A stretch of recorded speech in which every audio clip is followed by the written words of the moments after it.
আসসালামু আলাইকুম বন্ধুরা, কেমন আছেন সবাই? আজকে আমি কোনো প্রকারের বাটা মশলা ছাড়াই বেলে মাছের চচ্চড়ি করে দেখাবো। আপনারা সবাই দেখবেন আশা করি।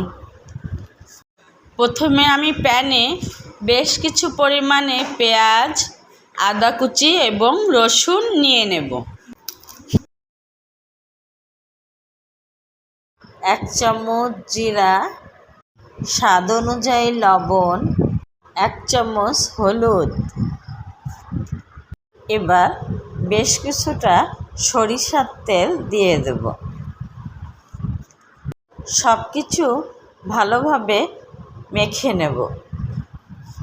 এবার ধুয়ে রাখা মাছগুলো এবং কাঁচামরিচ দিয়ে সব কিছু ভালো করে মেখে পরিমাণ মতো পানি দিয়ে দেব। এবার চুলা অন করে ঢাকনা দিয়ে ঢেকে দেব। কিছু সময় পর ঢাকনা তুলে ধনিয়ার পাতাগুলো দিয়ে দেব। আবার কিছু সময়ের জন্য ঢাকনা দিয়ে ঢেকে দেব।